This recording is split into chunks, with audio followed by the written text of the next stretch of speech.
नमस्कार, मैं हूँ स्नेहा और आप देख रहे हैं दी एज। इस वक्त मैं मौजूद हूँ दिल्ली के मॉडल टाउन के लक्ष्मीबाई कॉलेज के बाहर।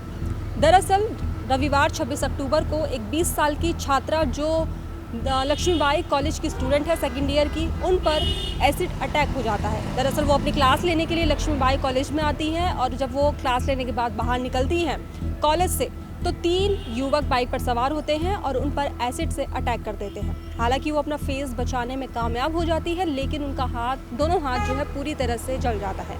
तो वहीं अफरा तफरी में छात्रा को हॉस्पिटल ले जाया जाता है, जहां पर उनका अभी भी इलाज जारी है। ऐसे में लोग काफ़ी दहशत में हैं क्योंकि ये घटना एक महिला के ऊपर की गई है। क्योंकि हम आए दिन ये खबरें देखते हैं कि किस तरह से महिलाओं के ऊपर शोषण होता है, उन पर एसिड अटैक किया जाता है। तो वहीं इस घटना के बाद स्टूडेंट्स, महिलाएं ये सवाल कर रही हैं कि आखिर दिल्ली में कब तक महिलाओं के साथ ये चीज़ें होती रहेंगी, क्योंकि उनकी सुरक्षा को लेकर जो वादे दावे किए जाते हैं वो ज़मीनी हकीकत पर दिखाई नहीं दे रहे हैं। तो ऐसे में जब मैंने स्टूडेंट से बात की, महिलाओं से बात की, लोगों से बात की, तो उनकी राय पूरी तरह अलग है। क्योंकि लक्ष्मीबाई कॉलेज के बाहर जब ऐसा सीन हो सकता है तो कहीं पर भी हो सकता है। तो वहीं मैंने दिल्ली यूनिवर्सिटी के स्टूडेंट से बात की, तो उनका कहना है कि यहाँ पर सिक्योरिटी को लेकर काफ़ी ढिलाई है, जिसकी वजह से आए दिन कुछ ना कुछ देखने को मिलता है। पहले भी हो चुका है और आगे भी हो सकता है। यहाँ पे कॉलेज में ऐसा है कि अभी वुमेन सेफ्टी को लेके आप लोग एक ईगो इशू देख रहे हो कि किसी ने किसी को मना कर दिया होगा या कुछ रहा होगा तो फिर उन्होंने एसिड फेंक दिया। बट यहाँ पे कॉलेज में रात के टाइम पे कोई भी कैंपस के आसपास लड़कियाँ घूमती नहीं है, अपने पीजी हॉस्टल के पास ही घूमती है, बस नीचे रहती है। तो बस ये है कि जो इतने टाइम से दबी हुई थी चीज़ आज वो सामने आई है, बट ये नेसेसरी नहीं है कि अभी भी ये चीज़ें ख़त्म हो जाएंगी। अब कोई इस चीज़ को लेकर लड़ेगा, जस्टिस के लिए जाएगा आगे तो शायद चीज़ें कम हो जाए, बट ख़त्म होना काफ़ी मुश्किल है अभी, जब तक सब अवेयर नहीं रहेंगे इस चीज़ को लेकर। तो यहाँ पर जो है सीसीटीवी कैमरास के क्या हालात हैं यहाँ पे, मतलब कितनी दूरी पर जो है सीसीटीवी कैमरास लगे? क्योंकि मैंने जितने लोगों से बात की है उनका यही कहना है कि सीसीटीवी कैमरा सिर्फ शो ऑफ के लिए लगा है, जब भी काम के लिए हम जाते हैं वो तो ख़राब दिखाई देता है। यहाँ पे जब कॉलेज में इलेक्शंस हुए तब भाड़े पे कैमरा आए थे, किराए पे कैमरा आए थे। फिर उसके बाद जैसे अभी एक फंक्शन होता है डांडिया का फंक्शन, तो उसमें भी उन्होंने कहा कि यहाँ पे सीसीटीवी कैमरेज नहीं है तो इसलिए आप फंक्शन मत करवाओ, ये मत करवाओ। आप ये नहीं देख रहे हो कि 3000 बच्चे तो फंक्शन में नहीं आने वाले हैं, लेकिन 3000 बच्चे रोज़ कॉलेज में तो आते हैं। तो यहाँ पे कैमरेज लगे होने चाहिए, कुछ पता होना चाहिए। आप सिर्फ यहीं का देख रहे हो, अगर आप कोर्ट रूम्स में भी जाओगे कभी तो वहाँ पे भी कैमरेज होने का, जज होने के बाद भी फीमेल्स को हैरेस किया जाता है, लोग आपस में भीड़ भाड़ में टच होते हैं। तो इन टच इश्यूज़ को लेके, काफ़ी चीज़ों को लेके अभी भी कैमरेज हर जगह होने चाहिए। कैमरे के साथ साथ हम लोगों को भी आसपास में कुछ गलत होता हुआ देखते हैं तो हमें उस चीज़ को लेके बोलना चाहिए। दिल्ली जैसे स्टेट में हमेशा लड़कियों की सिक्योरिटी कॉम्प्रोमाइज़ होती आई है। एंड आई वुड से me being a student of Delhi university, मेरा लॉ फैकल्टी का कैंपस जो है पूरा, इट्स एन ओपन कैंपस। तो कोई भी आ सकता है, कोई भी जा सकता है विदाउट आईडी कार्ड्स। हमारे आईडी कार्ड्स भी चेक नहीं होते। So it's a very high chance कि यहाँ पे भी ऐसा कुछ भी हो सकता है। लक्ष्मीबाई में मेरी बहन भी पढ़ती है, मैं cousin sister studies in Lakshmibai college होंगी। एंड ऐसे इंसिडेंट सुन के ऑब्वियसली एक फियर आ जाता है मन में कि ऐसा कभी भी किसी के साथ भी हो सकता है। And moreover it's not just a girls issue, it's a students issue I would say. And इसमें लड़कों को भी हाँ, I would say that they would only make us feel protected. And at times उनकी वो भी compromise हो जाती है, they might also suffer from such incidents. सिर्फ नॉर्थ कैंपस ही नहीं, आप ओवरऑल देखेंगे तो वहाँ पे इवन इन कॉलेजेस जहाँ पे आईडी कार्ड वगैरह के साथ एंट्री है, वहाँ पर भी कितने स्ट्रिंजेंट तरीके से सब फॉलो हो रहा है। क्या सीसीटीवीज़ हैं, क्या वहाँ पे गार्ड्स हैं टू मेक श्योर कि लोगों की सेफ्टी जो है। अब जो इंसिडेंट हुआ है ये लक्ष्मी कॉलेज के जस्ट सामने हुआ, तो अब ये भी एक इशू खड़ा होता है कि अगर कैंपस के ही आसपास, कैंपस में ही अगर स्टूडेंट सेफ़ नहीं है तो आप बाकी जनरल पब्लिक से आप क्या एक्सपेक्ट कर सकते हो, जो ऐसी जगहों पर रहते हैं जहाँ पर मे बी काफ़ी थोड़े पिछड़े इलाके हैं इन टर्म्स ऑफ इंफ्रास्ट्रक्चर वगैरह। तो वहाँ पर आप क्या एक्सपेक्ट करोगे उनसे? यहाँ पर इवन अगर बंद कर दी जाते हैं, जब इवेंट्स वगैरह होते हैं कॉलेजेस में, लोग दीवारें फांद कर आ जाते हैं, तोड़ देते हैं रेलिंग वगैरह। हमने SRCC में देखा था पिछले साल, मिरांडा में पहले हो चुका है, IPCW में हो चुका है। तो ये सब काफ़ी एक बड़ा प्रॉब्लम है सिक्योरिटी को लेके। दिल्ली में भी ओवरऑल यूनिवर्सिटीज़ में तो है ही, आसपास के जो मोस्टली स्टूडेंट इनहैबिटेड एरियाज़ हैं उनमें भी रात को लड़कियों को बहुत इश्यूज़ होते हैं अकेले निकलने में, क्योंकि सिचुएशन ही इतनी ख़राब हो चुकी है। सिविक सेंस भी नहीं है लोगों में, कोई डिसुएड नहीं करता किसी को। पुलिस वाले भी अगर हैं तो भी वो अब इस बात से या तो डिसेंसिटाइज हो चुके हैं, या तो उनके हाथ पे ऑलरेडी इतना सारा मैटर है कि वो भी ठीक से फोकस नहीं कर पा रहे इन सब चीज़ों पर। तो ओवरऑल काफ़ी स्ट्रक्चरल लेवल पर सिस्टमैटिक चेंजेस चाहिए कैंपस में भी और ओवरऑल दिल्ली में भी, ताकि not just females but also सबको एक सेंस ऑफ सिक्योरिटी, एक सेंस ऑफ सेफ्टी महसूस हो, दिन में रात में कभी भी बाहर निकल सके, अपने काम कर सकें। आपका क्या कहना है इस पर? जैसे कि ये न्यूज़ हमको जब पता चली तो पहली बात ये है कि ये पहली बार नहीं हुआ है, ये अभी हुआ है, ये आगे भी होगा अगर हम इसमें कुछ सुझाव या कुछ बदलाव नहीं करेंगे। जैसा कि मेरा मानना है कि अगर हम विमेंस के लिए एक सेफ स्पेस क्रिएट नहीं कर सकते हैं तो इस यूनिवर्सिटी का कोई फ़ायदा नहीं है, हमारे पढ़ने का कोई फ़ायदा नहीं है। हालांकि अभी हमने देखा है कि स्टूडेंट यूनियन के इलेक्शन भी हुए थे। मेरे हिसाब से अगर हम सॉल्यूशन की बात करें तो फैकल्टी को और स्टूडेंट यूनियन को मिलके एक वुमेन हेल्पलाइन टाइप कुछ बनाना चाहिए, एक स्ट्रक्चरल फॉर्म में कुछ एक ऐसा स्ट्रक्चर बनाना चाहिए जिससे कि लड़कियां अपनी प्रॉब्लम्स को रख सकें, अपनी बात कर सकें, एटलीस्ट एक सेफ इन्वायरमेंट तो हो कि वो अपने चीज़ को डिस्कस कर सकें। जो सिक्योरिटी है यहाँ का वो थोड़ा बढ़ाना चाहिए, थोड़ा पुलिस पर्सनल वगैरह ये सबको 24 घंटे के लिए तो ऐसा लगाना चाहिए, क्योंकि सबसे ज़्यादा रिक्स होते हैं रात के टाइम। वो होते हैं, वो सिर्फ गर्ल्स के लिए नहीं होते, बॉयज़ के लिए भी होते हैं। जैसे कि कोई आ गया बाइक से आ गया, वो कुछ भी लेके भाग गया, फिर कोई वो आके धमका के कुछ भी ले लिए, तो ऐसा भी होते हैं। तो जो सिक्योरिटी है वो बढ़ाना चाहिए। और जो ओपन कैंपस की बात कर रहे हैं कि वहाँ पे कोई भी आ रहे हैं जा रहे हैं, कोई घुस रहे हैं, हाँ ये सबसे बड़ी इशू है इसमें। क्योंकि बिना चेकिंग के कोई भी अगर अंदर जा रहा है तो इससे स्टूडेंट्स को काफ़ी दिक्कत हो सकती है, क्योंकि नहीं पता कि कौन कैसा है कैसा नहीं है। हाँ, इस कॉलेज में एक प्रियर रजिस्टर करके एक केस भी हुआ था कि वो एक लड़का था जो ड्यू यही कॉलेज से पास आउट था, तो वो भी एक लड़की को स्टॉक करता था ये सब, तो फिर बाद में उसका मर्डर भी कर दिया वो सब। तो ये सब चीज़ें होते थे। तो जो वो पुराने स्टूडेंट थे वो ड्यू के पास आउट थे, लेकिन वो फिर भी एंट्री एग्जिट आराम से ले सकते थे, उसका कोई चेक इन वगैरह का कुछ नहीं होते थे, स्टॉक कर रहे थे। तो ये सब होता है। दिल्ली प्रशासन को इस पे थोड़ा सा ध्यान देना चाहिए, पुलिस प्रशासन को, कि वो पुलिस बढ़ाए कॉलेजेस के आसपास, स्पेशली जो वुमेन कॉलेजेस हैं और जो आउटर एरियाज़ में पढ़ते हैं। जो कॉलेजेस कैंपस के अंदर है तो वहाँ तो पुलिस स्टेशन के वो नियर है, तो वहाँ कोई इतनी दिक्कत नहीं आती है, पर जो कैंपस के बाहर है वहाँ पे पुलिस सेफ्टी बढ़ाई जाए, वहाँ पे PCR वैन्स इंक्रीज़ हो, प्लस वहाँ पे CCTV कैमराज इंक्रीज़ हो, जिस वजह से हम वुमेन सेफ फील करें। प्लस जो एक वुमेन हेल्पलाइन नंबर आने वाला था दिल्ली पुलिस की ओर से, वो भी जल्द से जल्द आकर एक्टिव हो, जिससे जो ये घटना होती है तो तुरंत पुलिस को बताई जाए। और अगर लड़कियों को ऐसा कुछ लगता है कि उनको कोई स्टॉक कर रहा है, उनका पीछा कर रहा है, तो पुलिस को बता सके और ऐसी घटनाएं आगे ना हो।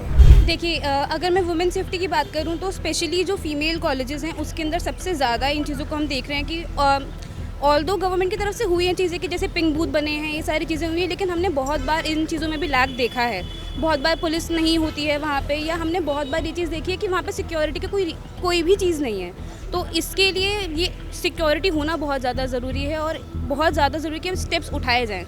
फीमेल्स भी काफ़ी बार डर की वजह से नहीं आ पाते हैं या फिर उनको रिसोर्सेज ही नहीं मिल पाते हैं, तो वो रिसोर्सेज होना, हेल्पलाइन नंबर होना, पुलिस का होना बहुत ज़्यादा ज़रूरी है। मुझे तो ऐसा लगता है कि फ़ीमेल कॉलेजेस ही नहीं, कोएड कॉलेजेस में भी ये चीज़ होनी चाहिए, क्योंकि कुछ भी हो, क्राइम दोनों तरफ से हो सकता है और कहीं पे भी पुलिस का होना बहुत ज़्यादा ज़रूरी है। यहाँ पे CCTV कैमरास के क्या इंतजाम है? क्योंकि मैं देख रही हूँ लोगों के भी यही मतलब ज़्यादा निकल कर आ रहे हैं कि यहाँ पे CCTV कैमरास जो है बहुत कम है, हालांकि बहुत सुनसान एरिया में भी बहुत सुनसान। एक तो पहली चीज़ यहाँ पे सिक्योरिटी के लिए गार्ड्स हैं सिर्फ, या फिर अगर हम कहें तो जैसे हमारे पास में सामने बूथ बना हुआ है और ये भी अभी ही बना है, जब हमारा ये वाला डूसू आया उससे पहले तक नहीं था। और इसके अलावा CCTV कैमरास यहाँ पे बहुत कम है। अगर मैं यूनिवर्सिटी एरिया की बात करूँ तो बहुत ही कम CCTV कैमरास हैं, तो वो चीज़ होना बहुत ज़्यादा ज़रूरी है, लेकिन उनका एक्सेस होना भी बहुत ज़्यादा ज़रूरी है। हमने बहुत बार देखा कि सिक्योरिटी कैमरास होते हैं, एक्सेस नहीं होता है, तो वो चीज़ होनी भी ज़रूरी है। लेकिन मुझे ऐसा लगता है कि कोई भी CCTV कैमरे से पहले ह्यूमन सिक्योरिटी बहुत ज़्यादा ज़रूरी है, तो वो होना तो मस्ट है। मैं कल छात्रा बहन से मिल के भी आया और उन्होंने मेरे को बताया जब वो एसिड अटैक कर रहे थे तो उन्होंने अपने बचाव के लिए अपना कॉलेज का बैग आगे करा, जिस कारण उनके हाथ पे थोड़ा 5% बर्न हुआ है, पर भगवान की दया से वो जल्द ठीक भी हो जाएगी। मैं अभी वहाँ के लोकल पुलिस SHO से भी मिल के आया और दिल्ली यूनिवर्सिटी में भी मैंने एक मेमोरेंडम दिया और वहाँ पे भी दिया कि कॉलेज के आसपास जो भी गर्ल्स कॉलेज है स्पेशली वहाँ पे पुलिस पैरोल रेगुलर हो और CCTV लगाए जाए, जहाँ पे स्टूडेंट्स की गैदरिंग हो, जहाँ से कॉलेज का रास्ता हो, वहाँ पे CCTV भी लगाया जाए। और पिंक बूथ हर गर्ल्स कॉलेज के पास, हर कॉलेज के पास पिंक बूथ होना चाहिए, जिससे जो हमारी दिल्ली यूनिवर्सिटी की जितनी भी छात्रा बहन है वो एक कंफर्टेबल फील करे, सिक्योर फील करे और उनको कभी भी कोई घबराहट ऐसी ना हो कि वो दिल्ली यूनिवर्सिटी के स्टूडेंट है और उनके ऊपर ऐसी हरकत हो सकती है। मैं आर्यमान डूसू प्रेसिडेंट हर तरीके से छात्रा बहन के साथ हूँ और दिल्ली यूनिवर्सिटी हर छात्रा के साथ हूँ। And just a few months back, outside Miranda House College, which is right here, an empty bottle of acid was seen. Bottle of acid. And that time also the students there were very scared. And outside the LSR college, that is in South Delhi, the lane outside the college is also very deserted and creepy at night. Students have been raising that issue. So the question is, what exactly is the administration and Delhi police going to do about this when there are repeated concerns being raised by the students of the university itself? We have not seen the administration say anything. We have not seen Delhi police take any concrete action to prevent such incidents from happening. Like जब एक incident होता है, होने के बाद बोलता है कि हाँ ये गलत है, नहीं होना चाहिए, all that, and they go find the culprits, understood.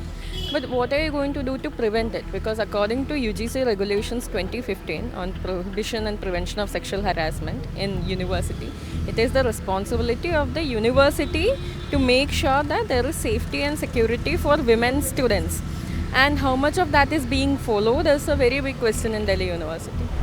आप सोचिए एक कॉलेज के बाहर इस तरीके का इंसिडेंट हो रहा है, कॉलेज के अंदर भी इस तरीके के इंसिडेंट्स होते हैं जो साउ में हुआ, तो आप सोच के देखिए कि सड़कों पे, आम सड़कों पे कहाँ सेफ़ हैं स्टूडेंट्स या फीमेल स्टूडेंट्स कहाँ सेफ़ हैं। मैं तो इन जनरल फीमेल्स की बात कर रही हूँ दिल्ली के अंदर कि वो कितना सेफ़ हैं, कितना वो ट्रांसपोर्ट को एक्सेस कर पा रहे हैं, ये बिना सोचे हुए कि उनके साथ कुछ ईव टीजिंग नहीं होगी, कुछ घटना नहीं होगी। और जैसे इस घटना के अंदर स्पेशली क्योंकि हम इसके बारे में बात कर रहे हैं, तो this is horrible, it's a very horrible incident and I think nobody would want to go through that. क्योंकि आप सोच के देखिए कि एक स्टूडेंट जो अपने कैंपस में आ रहा है ये सोच के कि वो पढ़ने आ रहा है और उसके साथ इस तरीके की चीज़ हो रही है, तो हम आइडिया लगा सकते हैं कि हम अपने आप को कितना सो कॉल सेफ कैंपस की जो हम बात करते हैं और हम कहाँ पे खड़े हैं। कॉलेज में वुमेन सेफ्टी मतलब फीमेल स्टूडेंट्स के लिए क्या क्या यहाँ पे प्रिकॉशंस हैं, यहाँ पे पुलिस स्टेशंस कितने हैं, कैमरास को लेकर आपका क्या कहना है? क्योंकि एक मुद्दा ये भी उठा था कि यहाँ पे CCTV फुटेज कैमरास जो होते हैं वो भी बहुत कम है, जिसकी वजह से आए दिन कुछ ना कुछ होता रहता है। Okay, so पुलिस का like I have done my graduation Janki Devi memorial college से, तो आई हैव सीन कि वहाँ पर एरिया सेफ था। लाइक पुलिस का daily like I have seen female police it was also there, तो वो सब कुछ आई फेल सेफ वहाँ पर उस एरिया में। And since I have been into north campus, like if I travel from Vishwavidyalaya to till here, I feel like okay, मतलब it's not that insecure because it's little bit a political area, elections are going or some other thing, so it's like fine. And just a few days ago or 2 weeks ago something just happened with me, so it just I think it was a normal thing according to society of people, so even I feel like contacting police, so they responded. I think I contacted women helpline. तो जैसा कि students का कहना है कि उनकी safety को लेकर वो काफ़ी इनसिक्योर हैं और दिल्ली यूनिवर्सिटी या फिर अदर कॉलेजेस में भी उनकी सिक्योरिटी के पूरे इंतज़ाम नहीं हैं। CCTV कैमराज लगे हैं लेकिन वो वर्किंग में नहीं होते जब उन्हें ज़रूरत पड़ती है। और इसी के साथ लॉ फैकल्टी की बात की जाए तो वहाँ के स्टूडेंट्स का ये कहना है कि धड़ल्ले से लोग घुसे चले आते हैं बिना किसी चेकिंग के। गार्ड्स खड़े रहते हैं लेकिन वो ID कार्ड चेक नहीं करते कि आखिर वो कौन है। तो ऐसे में देखा जाए तो कहीं ना कहीं ये घटना घट सकती है। लेकिन अब मैं आपको एक पूरी जानकारी बता दूं, ये जो मामला है ये अब पूरी तरह से पलट चुका है। जी हाँ, ये जो पूरी घटना अभी मैंने आपको बताई और इस पर लोगों का क्या कहना है वो भी मैंने आपको दिखाया, लेकिन ये सच नहीं है। दरअसल जो पीड़ित है उसके ही पिता ने ये पूरा प्लान किया था। जी हाँ, आपको बता दूं कि जो पीड़िता हैं उनके ही पिता ने ये पूरा प्लान, ये पूरी साजिश रची थी अपनी ही बेटी को एसिड से जलवाने की, क्योंकि जिन लोगों पर आरोप लगाया गया है उनके पिता के साथ रंजिश थी। लड़की के जो पिता हैं जिनका नाम है अकील, उनको पुलिस ने गिरफ्तार कर लिया है और उन्होंने अपना जुर्म कबूल कर लिया है। अकील का कहना है कि उनकी बहुत पुरानी रंजिश है उन लड़कों के साथ, क्योंकि 2018 में उनके साथ कुछ विवाद हुआ था जिसको लेकर ये पूरा मामला, ये पूरी साजिश रची थी उनको फंसाने के लिए। और इसमें उनका साथ दिया उनकी बेटी मुस्कान ने, जिन्होंने अपने हाथों को खुद जलाया। इस वक्त मैं मौजूद हूँ मुकुंदपुर में, जहाँ की रहने वाली पीड़िता है, उसकी फैमिली यहाँ की रहने वाली है। यहाँ पर हमने लोगों से बातचीत की तो उन्होंने बताया कि पीड़िता के पिता की उन लोगों के साथ रंजिश थी काफ़ी पुरानी, जिसकी वजह से ये पूरा प्लान तैयार किया गया और इसमें उनका साथ दिया उनकी बेटी ने। मुस्कान घर से टॉयलेट क्लीनर लेके गई थी और खुद ही उससे अपना हाथ जलाया ताकि एसिड जैसा दिखाई दे सके। तो वहीं पर पुलिस ने जो है आरोपी को गिरफ्तार कर लिया है और उससे पूछताछ जारी है। अब देखना ये बाकी है कि आगे और क्या क्या जानकारियाँ सामने निकल कर आती हैं। फिलहाल के लिए बस इतना ही। मैं स्नेहा, वीडियो जर्नलिस्ट अभिषेक के साथ DH।